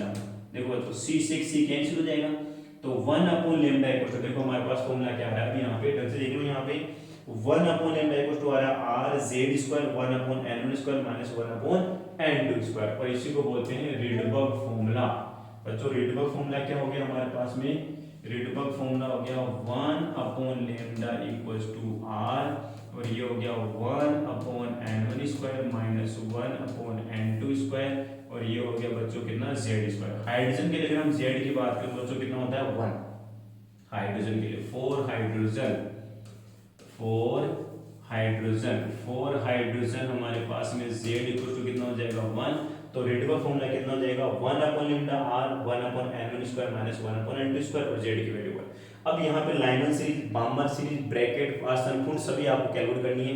पहली लाइमन सीरीज है बच्चों, देखो लाइमन सीरीज के लिए आपको क्या करना है, n1 की वैल्यू फिक्स है बच्चों, n2 का ऊपर से n1 की वैल्यू को कितनी पुट करेंगे 1। जब भी इलेक्ट्रॉन n2 इक्वल टू 2 3 4 5 6 से 1 में आएगा तो क्या सीरीज बनेगी, लाइमन सीरीज। बामर सीरीज में क्या होगा बच्चों, यहाँ पर n1 इक्वल टू 2 का स्क्वायर करना है, कहाँ से आएगा 3 4 5 इनफाइनाइट से आएगा। लाइमन बामर पासन, पासन में बच्चों यहाँ पे रखना है 3 का स्क्वायर और n2 कितना हो जाएगा 4 5 6 7 ये हो गया। तो यहाँ पर मिनिमम वेवलेंथ और मैक्सिमम वेवलेंथ कैलकुलेट करवाता है। ठीक से बच्चों न्यूमेरिकल अच्छी तरह याद कर लेना। लाइमन सीरीज कौन सी इलेक्ट्रोमैग्नेटिक वेव्स के कौन सी स्पेक्ट्रम में लाई करती है, वो करती है अल्ट्रावायलेट में। जो बामर है वो करती है विजिबल रीजन में, और बाकी जो आपकी वो करेगी near ultraviolet, sorry near infrared, middle infrared और एक हो जाएगी फार इंफ्रारेड। सीक्वेंस क्या है, लाइमन बामर पासन ब्रैकेट और ये हो गया फुंड बच्चों ध्यान रखना। तो ये तो आपकी लाई करती है अल्ट्रावायलेट रीजन में, बामर करती है विजिबल रीजन में। 7 कलर जो आपको मिलेंगे वो स्पेक्ट्रम बामर में मिलता है, और इसमें हम इनको डिनोट करते हैं एच अल्फा पहली सीरीज 3 से 2 में, H alpha H beta H gamma, specially H लिखा हुआ मिलेगा बच्चों ध्यान रखना। एच जो होता है ना वो बामर के लिए यूज करते हैं, एच किसके लिए यूज करते हैं, बामर के लिए। फिर यहाँ पे एक वर्ड आता है सीरीज लिमिट, किससे बोलते हैं बच्चों ध्यान रखना, सीरीज लिमिट। जब भी इलेक्ट्रॉन बच्चों ध्यान रखना इनफाइनाइट से किसी पर्टिकुलर ऑर्बिट में आएगा तो उस सीरीज के कॉरस्पॉन्डिंग जो वेवलेंथ होगा वो क्या होगा, मिनिमम वेवलेंथ होगा। उसी को हम क्या बोलते हैं, सीरीज लिमिट। सीरीज की लिमिट कहाँ हो जाती है, इनफाइनाइट में। तो इनफाइनाइट है जैसे इलेक्ट्रॉन किसी पर्टिकुलर ऑर्बिट में ट्रांजिट करेगा तो उस सीरीज के कॉरस्पॉन्डिंग जो वेवलेंथ मिलेगा वो क्या होगा, मिनिमम होएगा। उसी को हम क्या बोलते हैं, सीरीज लिमिट। तो बच्चों ध्यान रखना इस फॉर्मूले का यूज करके आपको मिनिमम वेवलेंथ और मैक्सिमम वेवलेंथ कैलकुलेट करना है। मिनिमम वेवलेंथ तो हमेशा इनफाइनाइट लेना है बच्चों ध्यान रखना, n2 को हमेशा कितना रखना है, इनफाइनाइट रखना है, इनफाइनाइट। और मैक्सिमम वेवलेंथ के लिए आपको क्या करना है, आपको क्रॉसपॉन्डिंग देखना है। जैसे मैंने कहा बामर के लिए, बामर के लिए आपका n1 तो फिक्स है 2, तो 3 से 2 में लेके आना है। तो n2 में कितनी हो जाएगी 3, तो आपको क्या मिल जाएगा, मैक्सिमम वेवलेंथ। क्या मिल जाएगा बच्चों, मैक्सिमम वेवलेंथ। और एनर्जी क्या मिलेगी, मिनिमम। और जब भी इलेक्ट्रॉन इनफाइनाइट से अगर मान लो फर्स्ट ऑर्बिट में आ रहा है तो ये हो गई लाइमन सीरीज की मिनिमम वेवलेंथ। जो फोटोन बाहर है उसकी क्या मिलेगी, मिनिमम वेवलेंथ मिलेगी। ठीक है, चलो बच्चों देखो ये रहा, देखो बच्चों यहाँ पर लाइमन सीरीज आपको कैसे ड्रॉ करनी है। ये लाइमन है, ये बामर है, ये पासन है, ये ब्रैकेट है और फुंड आ गई है ना। लाइमन बामर, पहले पासन आएगी बच्चों ध्यान में, सीरीज थोड़ी गलत बना रखी है। लाइमन बामर और फिर आएगी आपकी पासन, ये है पासन और ये है ब्रैकेट बच्चों ध्यान रखना, ये ब्रैकेट है और ये यहाँ पर क्या है, पासन। क्लियर है बच्चों, लाइमन बामर पासन ब्रैकेट और फुंड। क्लियर यहाँ तक, पहले नंबर पे लाइमन, फिर बामर, फिर पासन, फिर ब्रैकेट और फिर फुंड। चलो ठीक है, देखो बच्चों नेक्स्ट हम बात कर लेते हैं। ये आपका क्वेश्चन है जो कि एग्जाम में आ सकता है। मुझे इस क्वेश्चन पे सबसे ज्यादा निगाह टिकी हुई है, ये क्वेश्चन बहुत ही ज्यादा इंपॉर्टेंट है। यहाँ क्या बोला गया, इलेक्ट्रॉन यहाँ से यहाँ आ रहा है तो फोटोन जो आपका एमिटर है उसका वेवलेंथ लैम्डा 1 है। जब इलेक्ट्रॉन यहाँ से यहाँ आ रहा है तो उसका वेवलेंथ लैम्डा 2 है। और जब इलेक्ट्रॉन यहाँ से यहाँ ट्रांसफर कर रहा है तो वेवलेंथ कितना है, लैम्डा 3। बच्चों मुझे एक चीज बताओ, इस एनर्जी का डिफरेंस और इस एनर्जी का डिफरेंस अगर मैं दोनों को ऐड कर दूं तो इस एनर्जी का डिफरेंस की इक्वल आएगा नहीं आएगा। तो यहाँ पर हमारे पास में एनर्जी हो गई EA plus EB equals to EC। और जैसे इसको हम H न्यू, ये हो गया H न्यू A, ये हो गया H nu B equals to कितना हो गया, H nu C। Nu A का मतलब है उस फोटोन जो कि A के लिए बना है। A कौन सा हमारे पास में, ये वाला, ये गलत लिख दिया शायद, C से B, B से A। तो यहाँ बच्चों नाम लिखना पड़ेगा अपने को BC। यहाँ पर नाम क्या लिखेंगे हम, इनके नाम देखो इससे पुट कर लेते हैं। ये हमारे पास में A B और C हमने गलत लिखा है, हम इसको लिखेंगे B से C में आ रहा है तो यहाँ BC कर लेते हैं, B से A में जा रहा है तो यहाँ BA कर लेते हैं, C से A में आ रहा है तो बच्चों इसको CA कर लेते हैं ना। CA हो गया, BA हो गया और ये हमारे पास BC हो गया। अब जैसे न्यू वाला उसको लेमडा के टर्म में हम कैलकुलेट करेंगे तो 1 अपॉन लेमडा 1। तो यहाँ पर बच्चों क्या आ रहा है देखो, 1 अपॉन BC में कितना था, लेमडा 1 प्लस यहाँ पे कितना है बच्चों, ये है BA में 1 अपॉन लेमडा 2 और इक्वल टू बच्चों ये आ जाएगा 1 अपॉन लेमडा 3। अगर इसको सोल्व करते हैं तो बच्चों हमारे पास में जो ऑप्शन आएगा वो आएगा B ऑप्शन, और ये इसका क्या है, करेक्ट आंसर। इसको तरीके से सोल्व करना है बच्चों, आपको ध्यान रखना। और ये फाइनल हमारे पास पे आएगा lambda 3 equal to lambda 1 lambda 2 divided by lambda 1 plus lambda 2 है ना। चलो ये क्वेश्चन बच्चों आप देखो, इसको इसका सॉल्यूशन मिलता है तो आप, वीडियो बहुत ज्यादा लंबा हो गया है नेक्स्ट क्लास के लिए मेरा टाइम भी हो रहा है, तो आपको क्या करना है, इस क्वेश्चन को एक बार देखना है और इसका सॉल्यूशन करना है। बहुत ही इजी क्वेश्चन है बच्चों, ध्यान रखना। किस पे बेस्ड है ये है ग्राउंड स्टेट एनर्जी क्या है कि which level of the single आयनर carbon has the same energy as the ground state energy of the hydrogen atom. वही आपका यहाँ पर प्रिंसिपल क्वांटम नंबर को फाइंड करना है कि ये बोला है कि जो आपका हाइड्रोजन है उसके ग्राउंड स्टेट में जो एनर्जी है ना, वो कार्बन जो आपका सिंगल आयनर है उसके कौन से एटॉमिक नंबर में एनर्जी सेम होगी, ठीक है ना। आपको सोल्व करना है और इसका आंसर मैं बताता हूँ कितना आएगा। देखो सोल्व करके ये आएगा, इसका आंसर 6 बच्चों, इसका आंसर 6 आएगा, ठीक है। बाकी फिर आप करना, और ये क्वेश्चन भी उतना ही ज्यादा इंपॉर्टेंट है। जब भी अभी जो क्वेश्चन दिया है इस क्वेश्चन को भी आपको ट्राई करना है, बहुत ही सिंपल क्वेश्चन है बच्चों, ये क्वेश्चन भी आ सकता है। अगर आपको सॉल्यूशन नहीं मिलता है तो नेक्स्ट वीडियो में इसका सॉल्यूशन देंगे, आप हमें कमेंट करके बता सकते हो कि सर क्वेश्चन का सॉल्यूशन नहीं हुआ है, ठीक है। चलो बच्चों देखिए और कोई क्वेश्चन है क्या, एक बार और क्वेश्चन देख लेते हैं हम। एक क्वेश्चन ये क्वेश्चन ये बच्चों ये डी ब्रोगली वाला है, पॉसिबिलिटी है कि आपको प्रूव करना है कि जो इलेक्ट्रॉन होता है उसका एंगुलर मोमेंटम क्वांटाइज होता है। तो डी ब्रोगली ने कहा कि जब भी इलेक्ट्रॉन अगर रिवॉल्व कर रहा है तो उससे वेव जुड़नी चाहिए, और वेव जुड़नी चाहिए तो यहाँ पर इलेक्ट्रॉन कोई एनर्जी का इमिशन नहीं कर रहा, और जब इमिशन नहीं करता तो ऐसी वेव्स को हम बोलते हैं स्टेशन वेव्स। और स्टेशन वेव बन गई तो इसका मतलब यहाँ पे जो टोटल सरकमफेरेंस है बच्चों वो उन्होंने बोली कि लेमडा के इंटीग्रल मल्टीपल की इक्वल होगी। इसका मतलब इलेक्ट्रॉन अगर पहले ऑर्बिट में रिवोल्यूशन कर रहा है, इलेक्ट्रॉन अगर पहले ऑर्बिट में रिवॉल्व कर रहा है तो बच्चों ध्यान रखना वहां पर उस इलेक्ट्रॉन का जो डी ब्रोगली वेवलेंथ आएगा बच्चों कितना आएगा, 2 पाई आर आएगा। कितना आएगा, 2 पाई आर। अगर दूसरे ऑर्बिट में कर रहा है तो कितना हो जाएगा, लेमडा के यहाँ पे आगे 2 लगाओ, 2 से यहाँ 2 कैंसिल हो गया तो लेमडा इक्वल टू कितना आ जाएगा बच्चों, ये आ जाएगा पाई आर आ जाएगा, ठीक है ना। 3 ऑर्बिट लगाया तो बच्चों यहाँ पर कितना आ जाएगा, 3 आ जाएगा, और यहाँ पर आ जाएगा 2/3 लेमडा। इसका मतलब हमारे पास में एक एक्सप्रेशन मिला है कि 2 pi equal to n lambda. और लेमडा क्या होता है मेटर वेव्स के लिए, मेटर वेव्स के लिए होता है h/p, और p को क्या लिखते हैं हम mv। तो एक एक्सप्रेशन हमारे पास यहाँ आया, इस mvr को हम इधर मल्टीप्लाई करते हैं तो बच्चों में जाता है mvrn, और 2 पाई से nh के नीचे चला गया। ये हमारा बोर का दूसरा पोस्टुलेट था कि mvr इक्वल टू क्या होता है nh/2 पाई। इलेक्ट्रॉन का जो एंगुलर मोमेंटम होता है वो h/2 पाई का इंटीग्रल मल्टीपल होता है। और इस थ्योरी को या इस क्वांटाइजेशन को हम किसकी हेल्प से डिनोट कर पा रहे हैं या डिस्क्राइब कर पा रहे हैं, वो कर पा रहे हैं हम डी ब्रोगली की मैटर वेव की थ्योरी से, ठीक है बच्चों। जो नील्स बोर ने कॉन्सेप्ट दिया था कि इलेक्ट्रॉन्स का एंगुलर मोमेंटम कंजर्व होता है या क्वांटाइज होता है, तो उनके पास में कोई लॉजिकल फैक्ट नहीं था।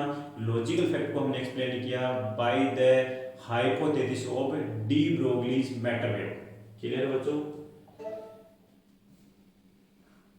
इस न्यूमेरिकल को आपको ट्राई करना है, ठीक है। बहुत ही सिंपल न्यूमेरिकल बच्चों, इसी तरह के न्यूमेरिकल आपको एग्जाम में मिलेंगे 100%। पेपर का लेवल उतना टफ मिलेगा, नॉर्मल लेवल रहेगा, आपको क्वेश्चंस की प्रैक्टिस करनी है, ठीक है बच्चों।